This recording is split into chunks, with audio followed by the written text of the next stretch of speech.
Combien vous coûtera le PSTQ? Salut et bienvenue à Ways to America. Beaucoup me demandent en privé combien la procédure du PSTQ coûtera. À quel montant pensez-vous déjà? Dans cette vidéo, découvrons ensemble ce que vous allez dépenser à chaque étape.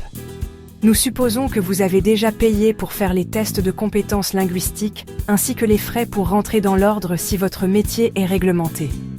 Vous avez déjà soumis votre déclaration d'intérêt sur Arima déjà. Si vous êtes invité, voici les frais auxquels vous devez vous attendre. Frais de traitement. Gouvernement du Québec. MIFI. Ces frais sont payés lors de la demande de sélection permanente, DSP, après avoir reçu une invitation via Arima. Vous allez donc payer 921 $ canadiens en tant que requérant principal, que vous soyez l'époux ou l'épouse. Ensuite, vous paierez 197 $ canadiens pour votre époux ou épouse, ainsi que le même montant par enfant à charge. Lorsque vous obtenez le certificat de sélection du Québec ou CSQ, vous allez maintenant commencer avec le gouvernement fédéral du Canada à travers IRCC pour demander la résidence permanente. Voici les frais liés à cette procédure. Frais, gouvernement du Canada, IRCC. Ces frais sont payés après obtention du CSQ, au moment de la demande de résidence permanente. Vous paierez les frais de traitement fédéral qui sont les suivants.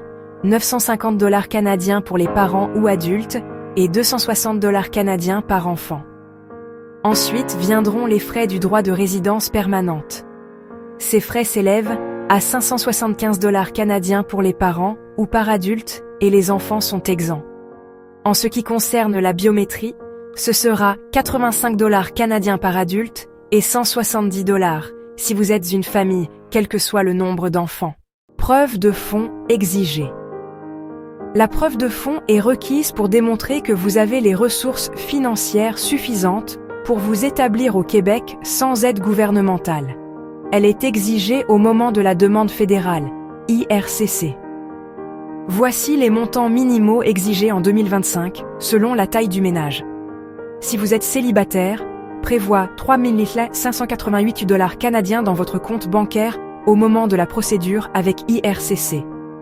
Une famille de 2 personnes doit prévoir 5 282 $ canadiens. Famille de 3 personnes, prévoyez 6 490 $ canadiens. Famille de 4 personnes, prévoyez 7 733 $ canadiens. Famille de 5 personnes, prévoyez 8 695 $ canadiens. Ainsi de suite. Vérifiez toujours sur le site de l'Immigration du Québec pour avoir les derniers montants demandés. Vous ne donnerez pas ces montants à qui que ce soit. Ça doit rester dans votre compte jusqu'à ce que vous arriviez au Québec. C'est votre argent. Ils veulent juste s'assurer que vous pouvez vous prendre en charge à votre arrivée. Si on récapitule, un célibataire sans enfant dépensera à peu près 2 541 $ canadiens pour la procédure et devrait avoir 3 588 $ canadiens de preuve de fonds. Un couple sans enfant dépensera 3 388 $ canadiens pour la procédure et devrait avoir 5 285 $ canadiens de preuve de fonds. C'est juste pour vous donner une idée. Calculez les coûts en fonction de la taille de votre famille. Preuve acceptée. Vous devez fournir des documents officiels. Exemple. Relevé bancaire récent, 3 à 6 mois. Attestation de solde bancaire. Certificat de placement ou compte à terme, liquide. Lettres officielles de la banque. Les fonds doivent être disponibles, transférables et non grevés de dettes. Voilà un peu les frais dont vous aurez besoin pour finir la démarche. Si un proche vous aide en vous donnant les fonds, prenez soin de faire une acte notarié qui montrera que c'est un don. Il n'accepte pas des prêts et autres. Si vous avez utilisé cette voie pour immigrer au Québec, venez partager dans les commentaires ce que ça vous a coûté en temps et en argent pour cette procédure. Si vous avez aimé cette vidéo, n'hésitez pas à liker, partager et surtout vous abonner pour ne rien rater des informations sur comment immigrer au Canada de façon légale et sans arnaque. À bientôt.